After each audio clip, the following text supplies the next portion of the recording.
welcome to our November off-market update. In November, we sourced 194 new leads, which led to 87 buyer-seller calls and meetings, 22 indications of interest or letters of intent submitted, and 2 more closings to bring our total to 16 total buy-side closings on the year. As a firm, Calder is at 56 closings on the year, and we'll see if we can get across the elusive 60 before the end of the year. It does seem like we have enough letters of intent if we can keep things on the correct timelines to do so. November remained very strong for us. In fact, the number of IOIs and LOIs submitted was up 37.5%, and we are continuing to submit tons of offers. Lead flow and meetings were down just a tad from our record-setting October year, but not anything worrisome. Still a very, very healthy amount of leads. Some commentary from our team. More than ever, we've had prospects submitting more offers, but also more people turning down offers. But instead of chasing them, we've opted to give some time, be a little bit slower in our response. And we've had many sellers circle back to us later on, ultimately proposing what would work for them. So starting to learn a little bit, figure out a little bit more of how to get sellers to come back to us rather than just have buyers chase them. Recently, Axial, a very highly respected online deal platform, hosted a study that they conducted of all of the transactions facilitated through their site, asking, is it worth it to hire an M&A advisor? What is the benefit? Is there a benefit?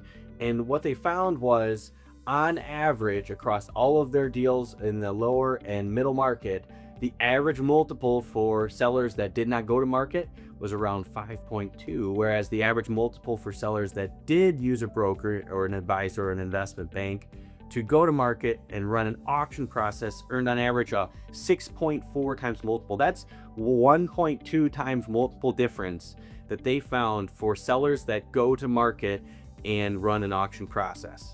That is astounding. When you think about the kinds of EBITDAs we're talking about, 1 to 5 to 10 million, that's millions and millions of dollars that advisors are being able to generate for their sellers, well in excess of the fees they charge. Now, why is that finding interesting and relevant to our buy-side team? Well, it just reiterates what we felt and been able to quantify with our own data all along, which is that going off market saves buyers money. That's before you get into any impact on deal structure, of which we're excited to share an upcoming deal just completed earlier this week as of the filming, where the deal was over 85% seller financing for $1 million EBITDA company, $1 million plus EBITDA company. But returning to this Axial study about if it's worth it to hire an M&A advisor, the inverse is also true. If you go after off-market deals, if a seller does not go through a process, they are getting on average a lower price and worse terms. But that's better for our buyer, a better deal, better terms. And that jives it very, very consistently with the data we've tracked and I've shared for months now, which is on average, we see our clients benefiting usually to the tune of about a half a multiple to a full multiple less in purchase price paid versus what we thought those businesses would sell for had they gone through our sell side, gone to market, and had a competitive process. Again, that's before you even start to factor in deal structure. So whether you're working with us, whether you're pursuing it on your own, pursuing off-market deals pays off.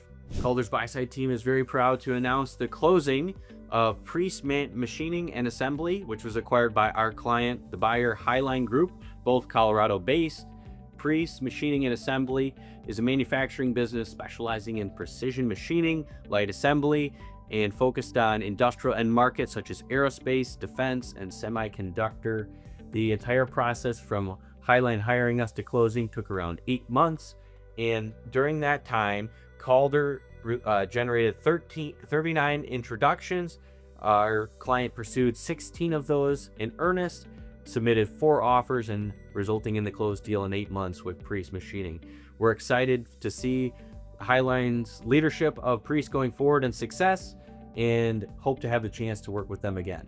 This is another exemplary deal of how Calder's buy-side team can help clients pursue off-market deals that are relationship-driven, focused, and that are win-win fits. A special shout out to lead advisor on the transaction, John Pasteur, director Hannah Navhan, and associate Logan Granger on successfully helping Highline complete that transaction. A quick update on the pace of the market, we're seeing more and more sellers that are interested in talking to buyers off market that do not want to go through a process. This seems to be a growing trend that there are more and more buyers out there. There are more and more buyers conducting direct outreach, and subsequently, more and more owners are saying, why would I go through a process, risk confidentiality, pay an advisor to go to the market when I'm being contacted all the time? And so this is becoming a little bit of a self-reinforcing wheel. More and more sellers are responsive to our direct outreach. With all these recent closings, we have lots of capacity in our team to undertake more searches. So please reach out if you'd like us to look into a search for you. Just keep in mind, I've been saying this the last few months, if you want to do a deal in 2026, you really ought to start now. On average, it takes anywhere between 8 to 10 months to complete a deal from signing the engagement agreement with Calder to closing the transaction. So don't wait, start now. Let's kick your search off strong and prepare throughout the rest of the year and kick it off strong in the new year. That'll do it for this month. Next month, you'll see an entire year recap coming on the activity, success, and learnings from Calder's buy-side team. We'll bring that to you shortly. Can't wait to see you next month.